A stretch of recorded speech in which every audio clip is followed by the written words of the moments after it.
नमस्कार, मैं हूं सौरभ। इस वक्त की बड़ी खबर यह है कि भारत में अब तक करीब 10 लाख लोगों को कोरोना वैक्सीन लगाई जा चुकी है और कल प्रधानमंत्री नरेंद्र मोदी ठीक 1:15 बजे सीधे उन लोगों से बात करेंगे जिन्होंने ये मेड इन इंडिया वैक्सीन लगवाई है। मोदी वीडियो कॉन्फ्रेंसिंग के जरिए बनारस के फ्रंटलाइन वर्कर्स से बात करेंगे। बहुत सारे लोग अभी भी वैक्सीन को लेकर अफवाह उड़ाने की कोशिश कर रहे हैं। इन अफवाहों के चक्कर में मत पड़िए, वैक्सीन लगवाइए, क्योंकि पूरी दुनिया में इस वक्त भारत की वैक्सीन की चर्चा है। भारत के वैक्सीनेशन प्रोग्राम को 100 घंटे से ज्यादा का वक्त हो चुका है और हमने दुनिया के हर मुल्क के वैक्सीनेशन प्रोग्राम पर नजर रखी हुई है और यकीन मानिए हर जगह भारत की बात सबसे ज्यादा हो रही है।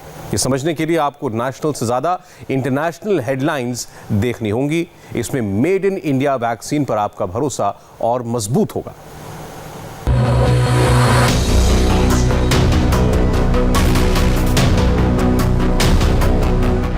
गौर से देख लीजिए इन हेडलाइंस को,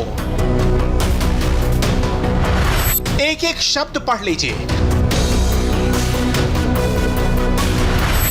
रट लीजिए। आपको पता चल जाएगा कि कोरोना महामारी के दौर में दुनिया भारत को फुल मार्क्स क्यों दे रही है और मोदी को दुनिया का सेवियर यानी संकट मोचक क्यों बता रही है। मिडिल ईस्ट का चैनल अल जजीरा कहता है Bharat pharmacy of the world है। अमेरिकी न्यूज चैनल एबीसी न्यूज ने खबर चलाई फार्मेसी ऑफ द वर्ल्ड यानी इंडिया वैक्सीन डिलीवर करेगा। दुनिया की नामी बिजनेस मैगजीन फॉर्च्यून ने लिखा कि दुनिया के सबसे बड़े वैक्सीनेशन प्रोग्राम में भारत की कामयाबी तय लगती है। जापान के अखबार निक्की एशिया की हेडलाइन है made in India Covid vaccine पूरी दुनिया की जान बचाएगी।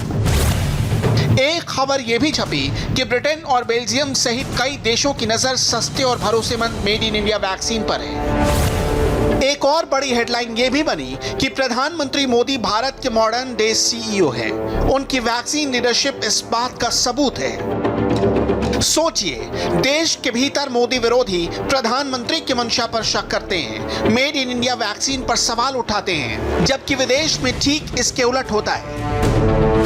राजनीतिक एजेंडे के तहत मोदी को घेरने के लिए यह तक कह दिया गया कि पीएम को पहले खुद वैक्सीन लगवानी चाहिए। सोशल मीडिया पर अब यह भी हवा उड़ाई जा रही है कि कोरोना वैक्सीनेशन के दूसरे फेज में मोदी टीका लगवाएंगे। यह भी कहा जा रहा है कि मोदी के साथ साथ सभी मुख्यमंत्रियों को भी वैक्सीन लगाई जाएगी, मगर इसमें कोई नई बात नहीं है। याद कीजिए, मोदी ने वैक्सीनेशन लॉन्च करते वक्त क्या कहा था। वैक्सीनेशन के पहले और दूसरे फेज में किसे टीका लगेगा, सब कुछ बताया था। जिसे सबसे ज्यादा जरूरी है उसे सबसे पहले कोरोना का टीका लगेगा। जिसे कोरोना संक्रमण का रिस्क सबसे ज्यादा है उसे पहले टीका लगेगा। दूसरे चरण में हमें इसको 30 करोड़ की संख्या तक ले जाना है। जो बुजुर्ग हैं, जो गंभीर बीमारी से ग्रस्त हैं, उन्हें वो अगले चरण वाले चरण में टीका लगेगा। हमारे वैज्ञानिक, हमारे एक्सपर्ट्स जब दोनों मेड इन इंडिया वैक्सीन की सुरक्षा और प्रभाव को लेकर आश्वस्त हुए, तभी उन्होंने इसके इमरजेंसी उपयोग की अनुमति दी है। इसलिए देशवासियों को किसी भी तरह के प्रोपेगेंडा, अफवाहें, दुष्प्रचार से बचकर रहना है। मुख्यमंत्रियों के साथ अहम बैठक में भी मोदी का मैसेज क्लियर था कि टीका लगवाने के लिए लाइन ना तोड़ें और यह भी पहले से तय है कि वैक्सीनेशन के दूसरे फेज में 50 साल से ज्यादा उम्र के लोगों और गंभीर बीमारियों से जूझ रहे लोगों को वैक्सीन लगाई जाएगी। नरेंद्र मोदी 70 साल के हो चुके हैं, इस लिहाज से उनका नंबर ऑटोमेटिकली दूसरे फेज में आता है, मगर मोदी को इस वक्त अपनी नहीं देश की चिंता है। मगर कुछ लोग मोदी विरोध के चक्कर में अभी भी वैक्सीन पर पॉलिटिक्स कर रहे हैं। आज उन सभी लोगों को स्वास्थ्य मंत्री हर्षवर्धन का यह जवाब सुन लेना चाहिए। 2021 का वर्ष देश के लिए नई आशा लेकर आया है। प्रधानमंत्री नरेंद्र मोदी जी के नेतृत्व में 16 जनवरी से सारे भारत में हेल्थ केयर वर्कर्स और फ्रंटलाइन वर्कर्स के लिए वैक्सीनेशन का कैंपेन शुरू हो गया है। हमारी वैक्सीन का इस्तेमाल ब्राज़ील, इंग्लैंड, साउथ अफ्रीका जैसे देशों में वहाँ के लोगों को देकर किया जा रहा है। दुनिया के बहुत सारे देश, विशेषकर पड़ोसी देश, उनको हमारे देश की वैक्सीन जो है उपलब्ध कराई जा रही है। दुनिया के बहुत सारे देशों की डिमांड है कि वैक्सीन भारत की हमें मिलनी चाहिए। ऐसे में समाज में जो लोग वैक्सीन के खिलाफ भ्रांतियाँ, गलत जानकारियाँ और गलत फहमियाँ फैला रहे हैं, उनकी जानकारियों को हर तरीके से इग्नोर करके हमको सबको मिलकर वैक्सीन को अपनी और समाज की कोविड के खिलाफ बेहतर सुरक्षा के लिए इस्तेमाल करना ज़रूरी है। मेड इन इंडिया वैक्सीन को लेकर फैलाए जा रहे प्रोपेगेंडा और अफवाहों के बीच अब से कुछ घंटे के बाद मोदी डायरेक्ट उन लोगों से बात करेंगे जो या तो वैक्सीनेशन ड्राइव का हिस्सा हैं या फिर जिन्होंने मेड इन इंडिया वैक्सीन ली है। यानी मोदी सीधे उन्हीं लोगों से वैक्सीनेशन का फर्स्ट हैंड एक्सपीरियंस सुनेंगे। आप भी बहुत गौर से देखिए प्रधानमंत्री ने क्या ट्वीट किया है। मोदी ने लिखा, दुनिया का सबसे बड़ा वैक्सीनेशन ड्राइव भारत में चल रहा है। हमारे फ्रंटलाइन वॉरियर्स देश के अलग अलग हिस्सों में वैक्सीनेटेड किए जा रहे हैं। 22 जनवरी दोपहर 1:15 पर वीडियो कॉन्फ्रेंसिंग के जरिए मैं वाराणसी के ऐसे बेनिफिशियरीज और वैक्सीनेटर्स से बात करूंगा जो वैक्सीनेशन ड्राइव का हिस्सा रहे हैं। इस बातचीत से मुझे उन सभी का फर्स्ट हैंड एक्सपीरियंस सुनने को मिलेगा और साथ ही मुझे उनकी फीडबैक भी मिलेगी। मैं आप सभी से गुजारिश करूंगा कल ये बातचीत जरूर देखिए। बात साफ है, एक तरफ पिछले 5 दिन में करीब 8 लाख फ्रंटलाइन वर्कर्स और हेल्थ वर्कर्स ने वैक्सीन लेकर सारी शंकाओं को दूर कर दिया है और दूसरी तरफ दुनिया ने भी मेड इन इंडिया वैक्सीन को थम्स अप दे दिया है। अब इसके कुछ एग्जाम्पल देखिए। भारत ने नेपाल, बांग्लादेश, म्यांमार समेत करीब 6 देशों को मुफ्त वैक्सीन देने की बात कही थी। इसके तहत मालदीव्स को 1 लाख डोज भेजे जा चुके हैं। करीब 2 मिलियन डोज बांग्लादेश को गिफ्ट किए जा चुके हैं। गुरुवार को भारत ने नेपाल को 10 लाख कोविशील्ड वैक्सीन का तोहफा भेज दिया है। मोदी पर भरोसे को समझने के लिए ये तस्वीर ही काफी है। नेपाल के प्रधानमंत्री की तरफ तिरंगा और चेहरे पर वैक्सीन मिलने की खुशी। ये वही केपी शर्मा ओली हैं जो कल तक चीन चीन किया करते थे, मगर आज वो इंडिया के लिए और मोदी के लिए क्या लिख रहे हैं ये भी देखिए। मैं प्रधानमंत्री श्री नरेंद्र मोदी जी, भारत सरकार और भारत के लोगों का धन्यवाद देता हूं कि उन्होंने नेपाल को कोविड वैक्सीन की 1 मिलियन डोज उस मुश्किल समय में दी है जब भारत खुद अपने लोगों के लिए वैक्सीनेशन की प्रक्रिया चला रहा है। नेपाल इस दोस्ताना व्यवहार की तारीफ करता है। सबसे पहले वैक्सीन पाने वाले दूसरे देशों में भूटान, म्यांमार और सेशल्स भी शामिल हैं। इन देशों को वैक्सीन की डिलीवरी शुक्रवार को मिलेगी। दिलचस्प बात यह है कि भारत सेशल्स जैसे देश को वैक्सीन की 50,000 डोज भेजेगा, जबकि भारतीय उपमहाद्वीप में बसे इस देश की कुल आबादी सिर्फ 97,000 है। ये भारत की वैक्सीन गणित और मोदी की वैक्सीन डिप्लोमेसी है, जिसका मकसद ही है नेबर फर्स्ट, और मोदी पहले ही ये बात कह चुके हैं। भारत उन गिने चुने देशों में है जिसने मुश्किल के बावजूद दुनिया के 150 से ज्यादा देशों में जरूरी दवाएं और जरूरी मेडिकल सहायता पहुंचाई। पैरासीटामोल हो, हाइड्रोक्सी क्लोरोक्विन हो, टेस्टिंग से जुड़ा सामान हो, भारत ने दूसरे देश के लोगों को भी बचाने की हर संभव कोशिश की। आज जब हम अपनी वैक्सीन बना ली है, तब भी भारत की तरफ दुनिया आशा और उम्मीद की नजरों से देख रही है। मोदी विरोधियों ने कोरोना काल में अलग अलग मोर्चों पर प्रधानमंत्री को घेरने की कोशिश की। उन्हीं में से एक थी भारत की इकोनॉमी। विपक्ष ने मोदी पर सीधा आरोप लगाया कि कोरोना महामारी के दौरान देश की अर्थव्यवस्था चौपट हो गई है, जबकि सच्चाई ये थी कि सिर्फ भारत ही नहीं, पूरी दुनिया की अर्थव्यवस्था हिली है। मगर मोदी विरोधियों को आज इन हेडलाइंस पर भी गौर फरमाना चाहिए, एक एक शब्द का विश्लेषण करना चाहिए, क्योंकि 2021 में जिस वक्त दुनिया अर्थव्यवस्था के मोर्चे पर रेंग रही है, वहां भारत के लिए गुड न्यूज आई है। भारत इकोनॉमी में छलांग लगाने वाला है और चीन को भी पछाड़ने वाला है। लंदन की data and analytics firm global data का दावा है कि 2021 में भारत की अर्थव्यवस्था 9.7% की रफ्तार से ग्रो करेगी और ये दुनिया की किसी भी बड़ी अर्थव्यवस्था की तुलना में सबसे तेज होगी। 2021 में भारत की तुलना में चीन की जीडीपी सिर्फ 8.6% रहेगी। इस भविष्यवाणी के पीछे की एक वजह मोदी सरकार के उठाए गए कदम है और दूसरी वजह मोदी का वैक्सीनेशन प्रोग्राम है। ऐसा क्यों है, यह समझने से पहले जरा एक ग्राफ देख लीजिए जिसमें लंदन की फर्म ग्लोबल डेटा ने बड़े बड़े देशों के जीडीपी ग्रोथ का कंपैरिजन किया है। ग्राफ के मुताबिक 2021 में जिस रियल टाइम ग्रोथ की तुलना की गई है उसमें भारत 9.7% की रफ्तार से सबसे अच्छी पोजीशन में रहेगा, जबकि चीन, Britain, France, America, Germany, Australia, south Africa जैसे देश भारत की तुलना में कहीं पीछे होंगे। सवाल है कि ऐसा कैसे होगा? ग्लोबल डेटा ने इसका भी जवाब दिया है। भारत के लिए की गई ग्लोबल डेटा की भविष्यवाणी के पीछे एक बड़ी वजह हाल फिलहाल में भारत में आए फॉरेन डायरेक्ट इन्वेस्टमेंट्स हैं। इसके अलावा ग्लोबल डेटा के मुताबिक दूसरी वजह है मोदी सरकार का 20 लाख करोड़ रुपए से ज्यादा का आर्थिक पैकेज देना। तीसरी वजह है भारत में तेजी से कम होते कोरोना के मामले। चौथी वजह है त्योहारों के सीजन में कंज्यूमर डिमांड का बढ़ना। और ग्लोबल डेटा ने सबसे अहम बात यह कही है कि भारत में वैक्सीनेशन ड्राइव शुरू होने के बाद ट्रांसपोर्टेशन, हॉस्पिटैलिटी और एंटरटेनमेंट जैसे सेक्टर्स तेजी से रिकवर करेंगे। ये दावे किसी भारतीय एजेंसी के नहीं है, एक अंतर्राष्ट्रीय संस्था की भविष्यवाणी है और मोदी विरोधी चाहकर भी इन फैक्ट से इनकार नहीं कर सकते। भारत की रिकवरी का एक ट्रेलर गुरुवार को भी दिखाई पड़ा जब बॉम्बे स्टॉक एक्सचेंज सेंसेक्स ने इतिहास रच दिया।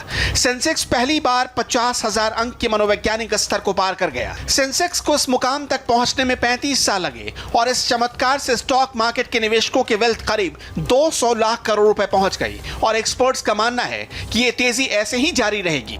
गृह मंत्री अमित शाह ने गुरुवार को यही इशारा दिया। ભારતની અર્થતંત્રને ગતિ આપવાનું કામ પણ સ્વાભાવિક રીતે સાથે સાથે ચાલુ થયું।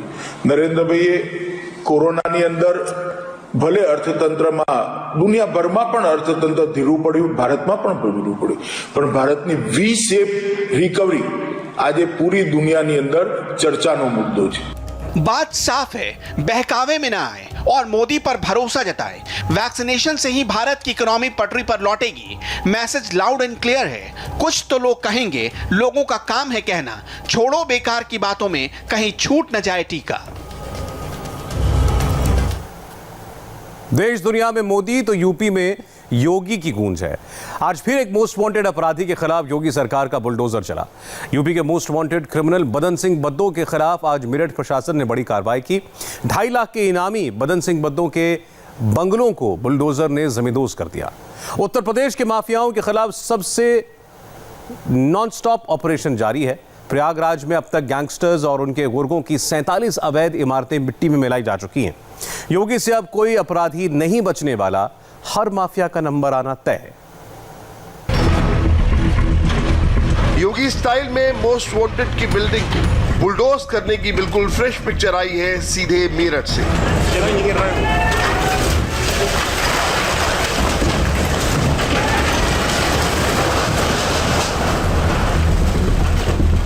पहले इस नॉन-स्टॉप एक्शन को देखिए। Camera number 1,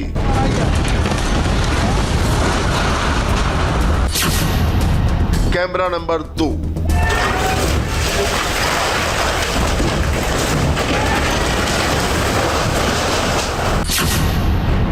camera number 3, camera number 4,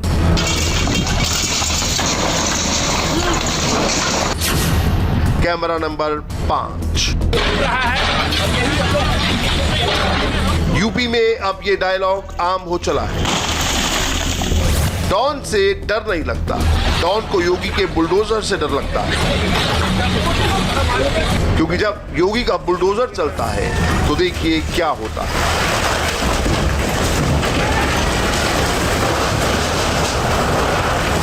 Meerut के मोस्ट वांटेड बद्दो का बंगलो ऐसे मिट्टी में मिल गया। योगी के बुलडोजर ने माफिया बदन सिंह बद्दो की खौफ, दहशत, डर, भय, आतंक या कहें कि विभीषिका की कोठी को ऐसे किनारे लगा दिया। पूरी तरह से जमींदोज हो गया 2.5 लाख के इनामी बदन सिंह बद्दो का बंगला।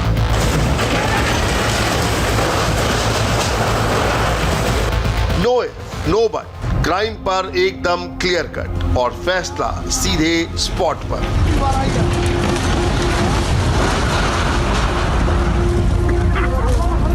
क्रिमिनल बदन सिंह ने यह घर पंजाबीपुरा इलाके में बना रखा था। बदन सिंह का यह घर आलीशान महल की तरह था।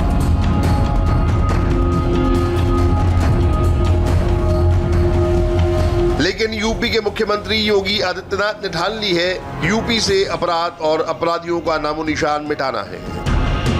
मेरठ में 2.5 लाख के इनामी बदमाश की काली कमाई से बनाई गई आलीशान कोठी को गिराने के लिए पूरा मेरठ प्रशासन मौजूद रहा। बड़ी संख्या में फोर्स को तैनात किया गया। बंगले को गिराने के लिए बुलडोजर और दर्जनों मजदूरों को लगाया गया।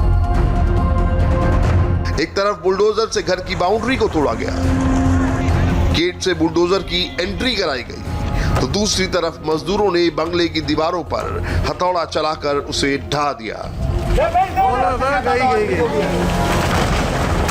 आसपास के लोगों की भीड़ अपनी छतों से कोठी को जमींदोज होते देख रही थी।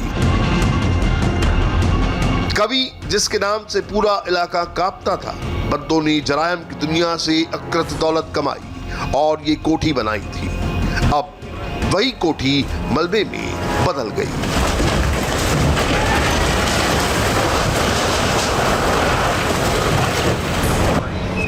यूपी की क्राइम बुक में बदन सिंह बद्दो का नाम बहुत ही बोल्ड लेटर में लिखा है। वजह है गैंगस्टर बदन सिंह बद्दो की क्राइम कुंडली।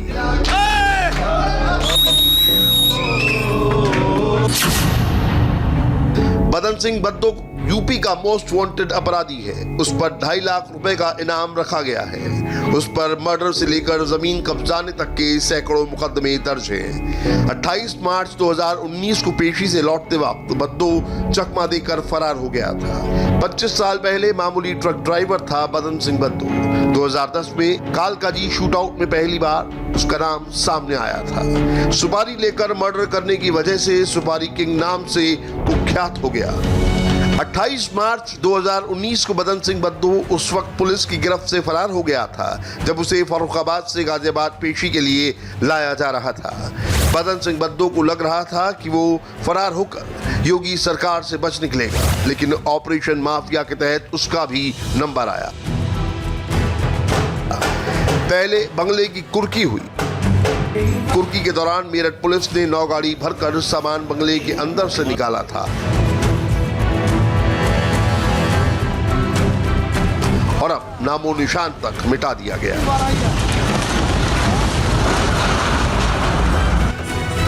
उत्तर प्रदेश के माफिया पर अब तक का सबसे बड़ा ऑपरेशन नॉन स्टॉप जारी है।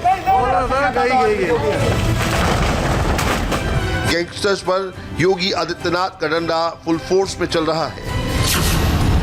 5 सितंबर 2020 से 17 जनवरी 2021 तक कुल 47 कार्रवाई की है। इसमें ज्यादातर एक्शन अतीक अहमद और उससे जुड़े लोगों के खिलाफ हुआ। गैंगस्टर एक्ट के तहत 1 साल में माफियाओं और उनके गुर्गों की 733 करोड़ की संपत्ति कुर्क की गई है। साफ है, यूपी में क्राइम करोगे, इलीगल घर बंगले बनाओगे तो बख्शे नहीं जाओगे। चाहे गली में बनाओ, चाहे सड़क पर बनवाओ, चाहे कॉलोनियों में बनाओ, चाहे बाजार में बनाओगे, अवैध कब्जा, अवैध कोठी, अवैध निर्माण जहां होगा वहां पर योगी आदित्यनाथ का बुलडोजर चलेगा।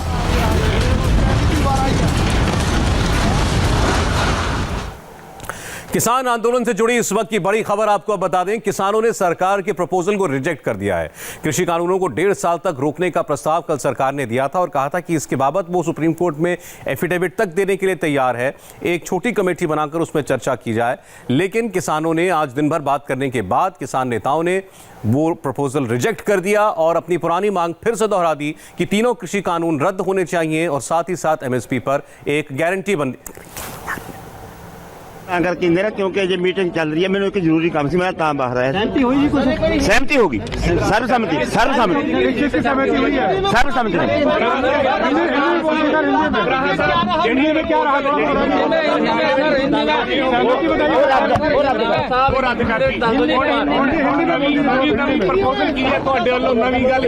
ਨਵੀਂ ਗੱਲ ਇਹ ਹੈ ਵੀ ਜਿੰਨਾ ਚਿਰ ਸਰਕਾਰ ਇਹਨਾਂ ਨੂੰ ਕਾਨੂੰਨਾਂ ਨੂੰ ਰਿਪੀਲ ਨਹੀਂ ਕਰਦੀ, ਰੱਦ ਨਹੀਂ ਕਰਦੀ, ਉਹਨਾਂ ਚਿਰ ਸਰਕਾਰ की कोई भी प्रपोजल प्रवान नहीं की जाएगी। ਕੱਲ ਮੀਟਿੰਗ ਦੇ ਵਿੱਚ ਕੋਈ ਪ੍ਰਪੋਜ਼ਲ ਤੁਹਾਡੇ ਵੱਲੋਂ ਦਿੱਤੀ ਜਾਊਗੀ? ਕੱਲ ਨੂੰ ਅਸੀਂ ਇਹੀ ਕਹਾਂਗੇ ਵੀ ਸਾਡਾ ਇੱਕੋ ਇੱਕ ਮਕਸਦ ਹੈ, ਇਹ ਕਾਨੂੰਨਾਂ ਨੂੰ ਰੱਦ ਕਰਾਉਣਾ, ਐਮਐਸਪੀ ਦਾ ਲੀਗਲੀ ਅਥਾਰਟੀ ਲੈਣੀ, ਐਮਐਸਪੀ ਸਰਕਾਰੀ ਖਰੀਦ ਤੇ ਪੀਡੀਐਸ ਜਾਰੀ ਕਰਾਉਣੀ। ਇਹ ਤੇ ਸਾਡੀ ਸਾਰੀਆਂ ਜਥੇਬੰਦੀਆਂ ਦੀ ਸਰਬਸੰਮਤੀ ਨਾਲ ਫੈਸਲਾ ਹੋ ਗਿਆ। 1.5 साल का जो ट्रैक्टर मार्च के ऊपर क्या कहना चाहेंगे सर? क्या ट्रैक्टर मार्च निकलेगा कि नहीं? ट्रैक्टर मार्च निकलेगा जी, उसके लिए कमेटी बन रही है। अभी मुझे काम है इसलिए मैं बाहर जा रहा हूँ। मुझे तो आपने घेर लिया, मुझे उन्हें तलब ले भी आपने कैसे बाहर जाकर बता दिया। नहीं सर, ये बता दीजिए कि जो 1.5 साल का जो प्रपोजल है होल्ड वाला, जो होल्ड करने का प्रपोजल है उसके ऊपर क्या बात हो रही है? होल्ड वाली रद्द कर, होल्ड वाली बात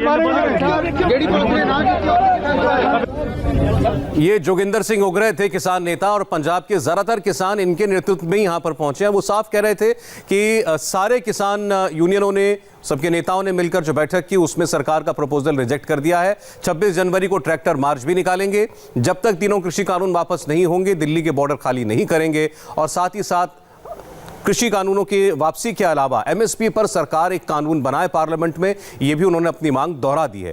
तो बड़ी बात है, क्योंकि कल ऐसा लगा था कि शायद ये बीच का रास्ता सरकार के प्रपोजल के बाद निकल सकता है। कल बहुत से किसानों ने इसको एक पॉजिटिव संकेत भी बताया था और कहा था कि सरकार एक कदम आगे बढ़ी है, और एक दिन का वक्त किसान नेताओं ने सरकार से लिया था कि वो आपस में इस बात पर चर्चा करना चाहते हैं। आज दिन भर बैठकें चली और उसके बाद यही निष्कर्ष निकला कि जो मांग पहले कृषि कानूनों की वापसी को लेकर किसान नेताओं की थी, संगठनों की थी, वो अब भी कायम है। इतना ही नहीं, 26 जनवरी को ट्रैक्टर मार्च पर भी किसान नेता अब भी अड़े हुए हैं। उन्होंने पहले ही कह रखा है कि वो दिल्ली में रिंग रोड पर ट्रैक्टर मार्च निकालना चाहते हैं और दावा कर रहे हैं कि उसमें लाखों ट्रैक्टर होंगे।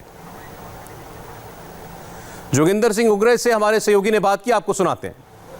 हमारे साथ मौजूद है। सर, आज की मीटिंग में क्या रहा, क्या कहना चाहेंगे? एक सेकंड। आज की मीटिंग में जो सरकार ने प्रपोजल दी थी, वो प्रपोजल टोटली हमने रद्द कर दिया जी। उस प्रपोजल के लिए हमने रद्द कर दिया उसको।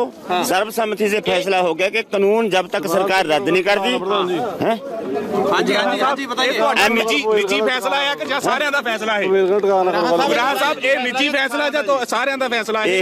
ये सारे दा सर्वसम्मति नाल फैसला हो गया कि एमएसपी सरकारी खरीद ते पीडीएस ਇਹਦਾ ਲੀਗਲੀ ਅਥਾਰਟੀ ਦਾ ਕਾਗਜ਼ ਲੈਣਾ, ਸਾਰੇ ਤਿੰਨ ਦੇ ਤਿੰਨ ਕਾਨੂੰਨ ਰੱਦ ਕਰਾਉਣ ਦਾ ਸਰਬਸੰਮਤੀ ਦਾ ਫੈਸਲਾ ਸਾਰੀਆਂ ਜਥੇਬੰਦੀਆਂ। ਜਿਹੜੀ ਪੁਲਿਸ ਨੇ ਮਾਰਚ को लेकर क्या? ट्रैक्टर मार्च 26 तरीक ਨੂੰ ਹੋਊਗਾ, रिंग रोड ਤੇ ਹੋਊਗਾ, ਉਹ ਸਾਰਿਆਂ ਦਾ ਸਰਬਸੰਮਤੀ ਦਾ ਫੈਸਲਾ। तो कल जो सरकार से मीटिंग होगी उसमें आप लोग बताएंगे कि प्रपोजल रिजेक्ट? ट्रैक्टर मार्च ਦਾ ਉੱਥੇ ਚੱਲੂਗਾ ਤਾਂ ਵੀ ਉਹ ਵੀ ਦੱਸਾਂਗੇ।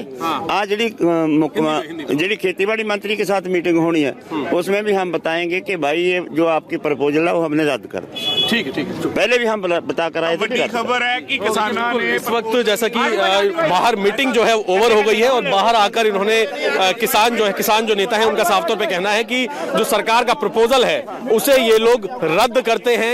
यही बात ये लोग मीटिंग में बताएंगे और 26 जनवरी को जो है ट्रैक्टर मार्च भी निकालेंगे। कैमरामैन दिनेश चंद के साथ अभय पराशर, इंडिया टीवी, कोंडली। अभय पराशर बात कर रहे थे किसान नेता से। उन्होंने साफ कहा कि सरकार की ऑफर को हमने ठुकरा दिया है और कल 12 बजे मुलाकात होनी है किसान नेताओं की और सरकार के मंत्रियों की।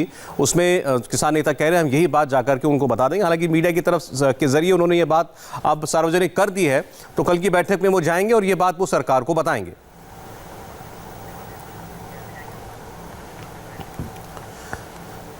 तो फिर आपको बता दें इस वक्त की बड़ी खबर, किसान आंदोलन का हल जो उम्मीद थी कि आज निकल जाएगा वो नहीं हुआ है। किसान नेताओं ने सरकार का प्रपोजल ठुकरा दिया, अपनी पुरानी मांगों पर अब भी कायम हैं। सरकार ने कहा था कि जब तक कोई बात नहीं बनती है तब तक 1.5 साल तक के लिए भी सरकार को मंजूर था कि इन कृषि कानूनों को ठंडे बस्ते में डाल दिया जाए, उनको अमल में न लाया जाए। इस बीच एक कमेटी बनाकर सारे विषयों पर बात हो और जो कुछ तय पाया जाए उसके बाद उन कानूनों में संशोधन करें। और इसके लिए वो बाकायदा सुप्रीम कोर्ट में एफिडेविट देने के लिए भी राजी थी ताकि किसानों को ये भरोसा रहे कि जब तक कमेटी की सिफारिशें उनके मन मुताबिक नहीं होती तब तक ये कानून लागू नहीं होंगे। इसके लिए एक दिन का वक्त मांगा किसान संगठनों के नेताओं ने। आज दिन भर बात की आपस में और उसके बाद उन्होंने सरकार का प्रपोजल रिजेक्ट कर दिया। बहुत से लोगों का यह मानना था कि सरकार ने एक बड़ा कदम आगे बढ़ाया था और किसान नेता शायद इस बात को मान लेंगे, लेकिन किसान नेताओं ने स्पष्ट कर दिया है कि वो रिपील की मांग पर अब भी कायम है। उन्हें कृषि कानूनों की वापसी से कम कुछ भी मंजूर नहीं है। तीनों कानून पार्लियामेंट बुलाकर रद्द किए जाएं और पार्लियामेंट में ही एमएसपी की गारंटी देने वाला कानून पारित किया जाए, तभी वो दिल्ली के बॉर्डर खोलेंगे, तभी ये आंदोलन खत्म होगा, अपने घरों को वो वापस लौटेंगे।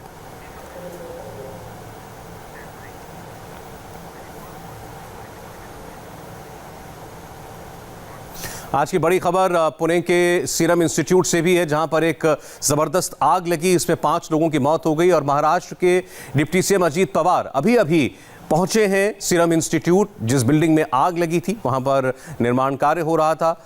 1 महीने बाद वैक्सीन का प्रोडक्शन इस बिल्डिंग में होना था। जिस प्लांट में कोरोना वैक्सीन कोविशील्ड बनती है वो हालांकि बिल्कुल सुरक्षित है। हादसे की जांच के आदेश दिए जा चुके हैं। सीरम इंस्टीट्यूट के अंदर ऑन द स्पॉट मौजूद थे इंडिया टीवी के संवाददाता राजेश कुमार। देखिए उनकी ग्राउंड रिपोर्ट।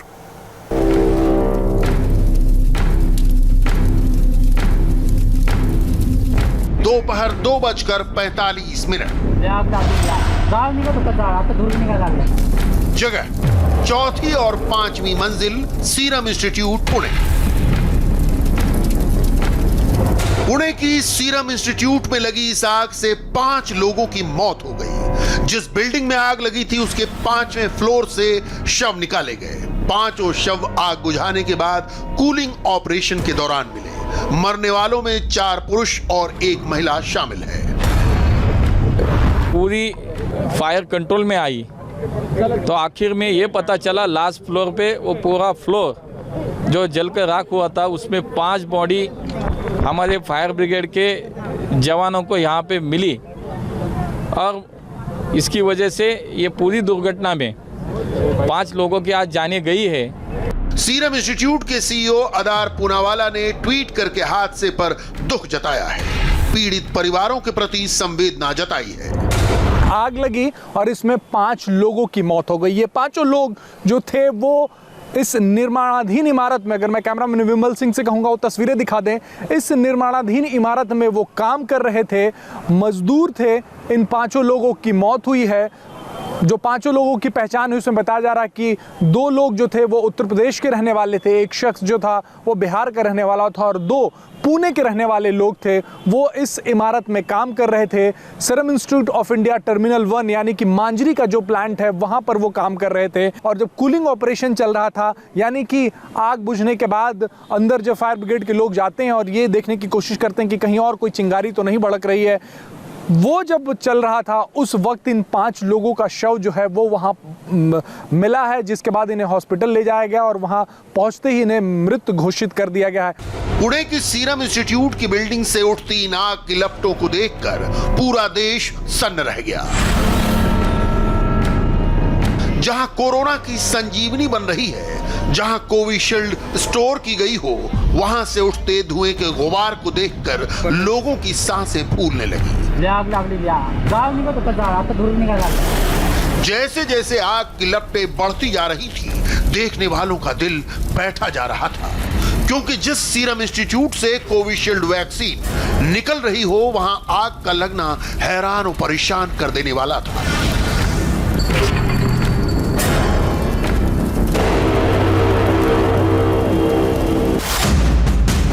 आनन फानन में फायर ब्रिगेड को बुलाया गया।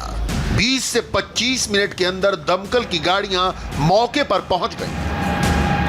पहले 2, फिर 2 और, फिर 4 और 4 से 10 दमकल की गाड़ियों को सीरम इंस्टीट्यूट पहुंचते देर नहीं लगी। फायर टेंडर से पानी की बौछार शुरू हुई। युद्धस्तर पर धधकती आग पर काबू पाने की कोशिशें होने लगी। सबकी जुबान पर बस एक ही सवाल, आग कैसे लगी, क्यों लगी, और सबसे बड़ा सवाल, कोविशील्ड वैक्सीन तो आग में खाक नहीं हो गई। सवाल कोरोना वैक्सीन से जुड़ा था, करोड़ों लोगों की सेहत से जुड़ा था, इसलिए पुलिस प्रशासन की ओर से फौरन जवाब आया। जो हमको सीरम ने माहिती दी उसके हिसाब से वैक्सीन का प्लांट या स्टोरेज कोई प्रॉब्लम नहीं है, इसमें बनने की तैयारी थी। जो सीरम ने हमको इन्फॉर्मेशन दी है कि ये करीब 1 महीने के अंदर वहाँ प्रोडक्शन शुरू हो सकता था, तो वहाँ पर उसका तैयारियाँ चल रही थी, प्रोजेक्ट्स था, कुछ कंस्ट्रक्शन वर्क्स भी था, कुछ लाइटनिंग के भी इश्यूज थे। साफ है कि आग का असर कोविशील्ड वैक्सीन पर नहीं पड़ा। कोविशील्ड के टीके सेफ और सिक्योर हैं। आग वहां तक नहीं पहुंची।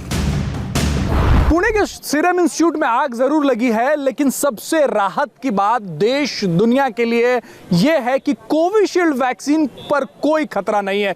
हम आपको ग्राउंड से दिखाते हैं, ग्राउंड जीरो से दिखाते हैं कि कोविशील्ड वैक्सीन कैसे सुरक्षित है। जहां पे आग लगा है टर्मिनल 1, सबसे पहले मैं कैमरामैन विमल सिंह से कहूंगा वो तस्वीरें दिखा दे। टर्मिनल 1 यानी यहां पर हेलीपैड एक तरीके से बनाया गया है। ये मांजरी का प्लांट है, नया प्लांट बना है। और ये वो इमारत जो विमल सिंह आपको इस वक्त दिखा रहे हैं, ये वो इमारत है जहां पे आग लगी है। ये निर्माणाधीन इमारत है। यहां पे रोटा वायरस के खिलाफ वैक्सीन बनना था, बीसीजी का वैक्सीन बनना था। पहले बीसीजी का वैक्सीन वहां पे बनता था जहां अभी कोविशील्ड वैक्सीन बन रहा है। इससे कितनी दूर है वो इमारत, हम आपको बताने की कोशिश करते हैं। अगर मैं आपको समझा पाऊं और बता पाऊं तो यहां से अगर हम 1 किलोमीटर दूर जाएंगे, 1 किलोमीटर दूर जाएंगे, जो विमल सिंह आपको जो तस्वीरें दिखा रहे हैं उस बिल्डिंग से भी, जो निर्माणाधीन बिल्डिंग आप देख रहे हैं उससे भी कई बिल्डिंग पीछे वो बिल्डिंग है जिसमें कोविशील्ड वैक्सीन बन रही है, जहां कोविशील्ड वैक्सीन का स्टोरेज है। सीरम इंस्टीट्यूट का परिसर करीब 100 एकड़ के इलाके में फैला हुआ है। कोरोना वैक्सीन हड़पसर इलाके वाले प्लांट में बन रही है और आग मांजरी इलाके में लगी थी। हड़पसर और मांजरी के बीच करीब 1 किलोमीटर का फासला है। हड़पसर इलाके के गेट नंबर 5, 6 और 7 से कोविशील्ड की सप्लाई होती है। वहीं जिस मांजरी इलाके में आग लगी थी वहां इंस्टीट्यूट का गेट नंबर 1, 2 और 3 है। आग सीरम इंस्टीट्यूट के टर्मिनल 1 में लगी। पहले तीसरी मंजिल पर लगी, बढ़ते हुए चौथी और फिर 5वीं मंजिल तक पहुंच गई। जिस इमारत में आग लगी वहां अभी ना तो किसी वैक्सीन को स्टोर किया गया था, न ही वहां वैक्सीन बनाए जा रहे थे। वहां भी वैक्सीन बनाने वाले प्लांट के लगाने का काम चल रहा था। अंदर प्लांट के रॉ मटेरियल और फर्नीचर जैसे सामान रखे हुए थे। फायर ब्रिगेड की टीम ने मौके से 9 लोगों को सही सलामत बाहर निकाला। 12 जनवरी को सीरम इंस्टीट्यूट ऑफ इंडिया से जो ट्रकें निकली थी उसमें कोविशील्ड वैक्सीन था और पूरा देश और पूरी दुनिया जो थी वो बड़ी ही उम्मीद और आशा के साथ सीरम इंस्टीट्यूट ऑफ इंडिया की तरफ देख रही थी और सीरम इंस्टीट्यूट ऑफ इंडिया ने डिलीवर भी किया था। लेकिन गुरुवार को सीरम इंस्टीट्यूट ऑफ इंडिया में दोपहर 2 बजे आग लग गई और आपको मैं तस्वीरें दिखा दूं। वो इमारत जहां पर आग लगी है ये टर्मिनल 1 है, मांजरी का प्लांट है और बताया जा रहा है कि यहाँ रोटा वायरस जो है उसके खिलाफ जो वैक्सीन बननी थी उसका प्लांट का निर्माण जो है वो यहाँ पे चल रहा था। और जो प्राथमिक जानकारी है उसमें बताया जा रहा है कि वेल्डिंग का काम चल रहा था, उसमें उसके वजह से ये चिंगारी भड़की है। और जाहिर सी बात है जब निर्माणाधीन इमारत है तो कई सारी ऐसी चीज़ें वहाँ पर, ऐसी वस्तुएं रहती हैं जिसमें आग जो है वो जल्दी पकड़ता है और तेज़ी से फैलता है। और वैक्सीन का प्लांट है यानी कि केमिकल्स भी वहाँ पर रहते हैं, यही वजह है कि आग बहुत तेज़ी से फैली। फायर ब्रिगेड के लोग यहाँ पे समय रहते ज़रूर पहुँच गए थे, लेकिन उन्हें 3 से 4 घंटे लग गए आग पर काबू पाने में। शुरुआती जानकारी जो सीरम इंस्टीट्यूट ऑफ इंडिया या पुणे फायर ब्रिगेड की तरफ से आई है उसमें यही बताया जा रहा है कि आग की चिंगारी जो है वो वेल्डिंग जो हो रहा था उससे वजह से जो आग की चिंगारी निकली है उसके वजह से ये आग फैली है। जो मांजरी का प्लांट है वो उस जगह से कोविशील्ड वैक्सीन जहां पे बन रही है उससे काफ़ी दूर है, यानी कि कोविशील्ड वैक्सीन को कोई खतरा नहीं है। कोविशील्ड वैक्सीन का प्लांट जो जहां पर स्थित है उससे ये जगह तकरीबन 800 से 900 मीटर की दूरी पर है। ये जगह अभी हालिया जो है वो सीरम इंस्टीट्यूट ऑफ इंडिया ने इसका निर्माण जो है वो शुरू किया है। आप देख रहे होंगे कि बगल में जो इमारतें हैं वहाँ अभी भी निर्माण का कार्य जो है वो चल रहा है, अभी भी प्लास्टर वहाँ पे चल रहा है। वहाँ पर आपको क्रेन लगे हुए दिखेंगे, यानी कि निर्माण का काम चल रहा है। दूसरी जो इमारत जहाँ पे आग लगी है वो निर्माण के आखिरी दौर में थी और यही वजह है कि वेल्डिंग का काम चल रहा था और ये आग फैला है। आग की वजह से 5 लोगों की मौत हुई है। आग पर काबू पा लिया गया है। कोविशील्ड पूरी तरह सेफ है। आज जो आग लगी उससे ना तो कोविशील्ड के प्रोडक्शन पर असर पड़ने वाला है और ना ही सप्लाई पर। और सीरम इंस्टीट्यूट में इस वक्त क्या हालात हैं आपको राजेश कुमार की लाइव रिपोर्ट दिखाएंगे वहां से एक ब्रेक के बाद।